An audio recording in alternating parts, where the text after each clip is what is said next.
Olá, meu nome é Pedro, eu sou médico hematologista e trabalho com transplante de medula óssea e oncohematologia no Grupo DAS, no Hospital 9 de Julho e na Unifesp. E olá, eu sou Stefani, sou médico oncologista e especialista em avaliação de tecnologia em saúde. Hoje a gente foi convidado a comentar sobre o pôster que foi publicado, que fez um compilado dos estudos CLL14 e CLL13, mostrando o papel do obinutuzumab com venetoclax, tanto em pacientes FIT quanto paciente unfit para terapia. E acho que foi um pôster bem interessante, né? Quando a gente olha os dados, foram 410 pacientes que ele compilaram dos dois estudos, que pegaram da população dos dois estudos e avaliou tanto a sobrevida livre de progressão desses pacientes, quanto o perfil de efeitos colaterais, né? Então, ele viu que a taxa de descontinuação de tratamento foi baixa em ambos os grupos. Nos pacientes unfit foi um pouquinho mais alto, 15%, nos pacientes fit foi 5% pelos efeitos colaterais, mas mesmo aqueles pacientes que pararam o tratamento, eles mantiveram uma PFS prolongada, inclusive semelhante àqueles pacientes que completaram o tratamento por um ano inteiro, né? Geralmente os pacientes que suspenderam o tratamento foi próximo aos 6 meses, e daí com isso eles conseguiram ver que em 3 anos a PFS era muito parecida, em torno de 85%. Então acho que isso traz uma informação para a gente de que por mais que você tenha efeito colateral relacionado à infusão da medicação ou até uma neutropenia, isso não foi impactante para o paciente, por sucesso do tratamento do paciente. E além disso, a maioria dos efeitos colaterais foram efeitos colaterais leves, né? Foi mais astenia, o paciente também teve um pouco de reação infusional com o obinutuzumab, mas que isso é transitório e foi algo fácil de reverter. Acho que é bem colocado isso, que frequentemente nós vamos ver toxicidade que nos estudos clínicos são capturados por uma questão óbvia, né? No estudo clínico ele tem obrigação de capturar efeitos colaterais que podem não ter relevância na vida real. Tu colocaste muito bem, estressou um ponto que para mim é importante.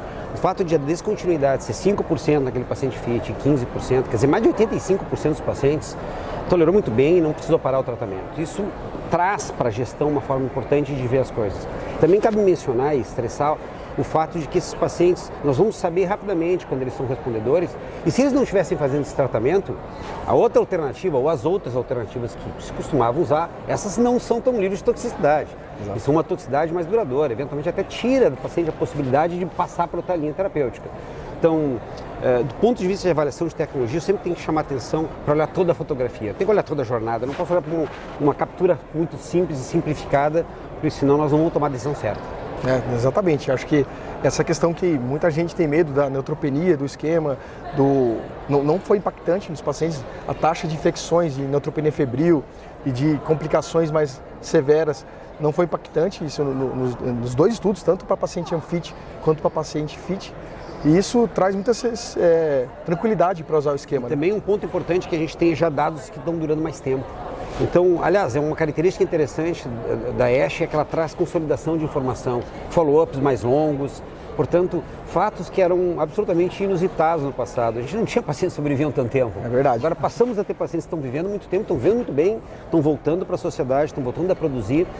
E começa a surgir aquelas perguntas mais interessantes. O que acontece a longo prazo? O que acontece quando eu preciso fazer um novo tratamento, quer dizer, um resgate em pacientes que foram submetidos a tantas linhas terapêuticas?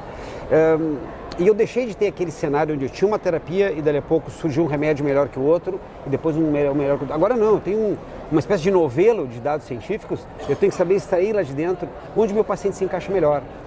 Especificamente também na área de gestão, eu vou te dizer com tranquilidade que a primeira coisa que um operador de saúde ou até um órgão regulatório faz é verificar se aquele paciente preenche o critério de inclusão do estudo pivotal. Ora, isso é o primeiro passo. Depois, obviamente, ele tem que passar por questões regulatórias, se a gente tem a droga aprovada para aquela indicação adequadamente. E também tem, sim, o desafio econômico, mas o desafio econômico ele não pode ser olhado só por preço do medicamento. Eu tenho que botar nessa fotografia o que eu estou evitando de toxicidade, o que eu estou dando de impacto prognóstico do paciente. Se eu coloco ele num quadrante onde eu tenho mais tecnologia e acaba sendo mais barato, a gente chama isso de estratégia dominante. Tem que me jogar de cabeça, senão eu estou perdendo recurso. A maioria dos recursos não é assim. A maioria das vezes eu tenho drogas que são mais efetivas, mas elas são um pouco mais caras. Então o que nós vamos ter que discutir como sociedade é quanto que eu estou disposto para investir para mudar um desfecho. E hoje tem drogas e definitivamente a hematologia tem um exemplo muito claro disso, vários exemplos muito claros disso, em que os custos são muito elevados. Os desfechos também são bons. E nós vamos ter que participar como sociedade, como profissionais da área, na tomada de decisão, contribuir para que as decisões sejam recheadas desse tipo de debate saudável.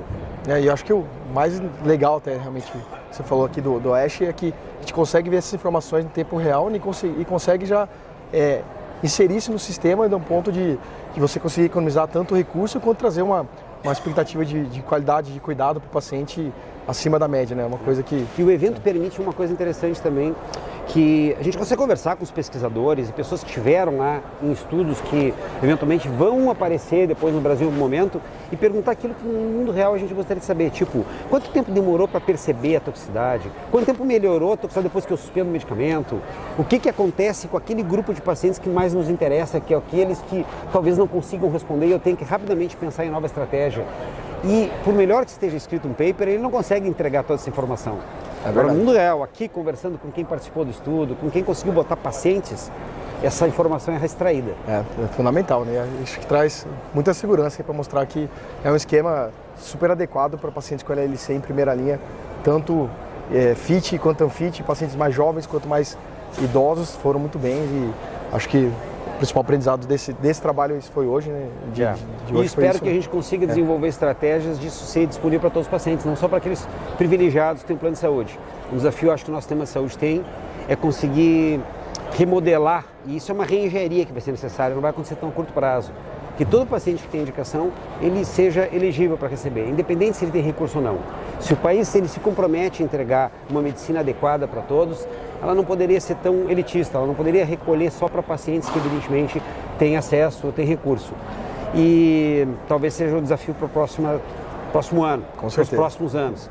Como é que nós vamos trabalhar e apontar a direção de um recurso bem usado, evitar desperdício e efetivamente conseguir fazer aquilo que todos nós estamos buscando, que é fazer com que os nossos pacientes vão mais e melhor. Conceder o acesso a esses tipos de tecnologia que é muito importante. Obrigado.